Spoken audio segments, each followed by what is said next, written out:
మీ చంద్రబాబు మక్కుల పొలం చంపినాడు, కాపులు కలర్ర చేస్తే ఎట్టుంటది చూపిస్తాం రా. కమ్మలు కాపును చంపినారని తెలిసినా మీ పవన్ కళ్యాణ్ చేతులు కట్టుకుని ఉన్నాడు. మీరేంద్ర మమ్మల్ని పీకేది? ఒరే చంద్రబాబు చంపించడం ఏంటి, పవన్ కళ్యాణ్ చేతులు కట్టుకోవడం ఏందిరా? కందుకూరులో ఒక కాపుని ఒక కమ్మ చంపినాడు అంటే తెలుగుదేశం వాడు జనసేన వాడిని చంపించినట్టే కదా. చంద్రబాబు చంపిస్తుంటే పవన్ కళ్యాణ్ చేతులు కట్టుకొని కూర్చున్నట్టే కదా. సరేరా, నువ్వు వీడు తప్ప తాగి కారులో వెళ్తూ రెడ్డిని రాజుని గుద్ది చంపేశారనుకో, రెడ్డి కులస్తులు రాజు కులస్తులు మీ కమ్మ కాపు కులస్తులు అందరినీ చంపేస్తామంటే మీరేం చేస్తారు? మా నిర్లక్ష్యం వల్ల జరిగిన తప్పుకి మా కులానికి ఏం సంబంధం? యాక్సిడెంట్ చేసింది మేమైతే దాన్ని మా కులానికి మొత్తం ఆపాదించడం ఎంతవరకు సమంజసం? మరి కందుకూరులో జరిగిన హత్యని కులాలకు ఎట్టా అంటగడుతున్నారా? ఆ హత్య జరిగింది ఇద్దరి వ్యక్తిగత కక్షల వల్లే గాని కులాల మధ్య కుంపట్ల వల్ల కాదు.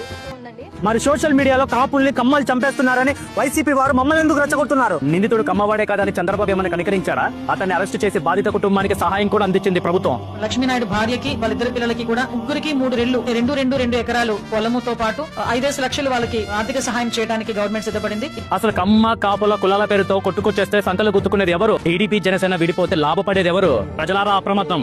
విలువలేని వైసీపీ కులం బల విసురుతోంది. జాగ్రత్త. జాగ్రత్త.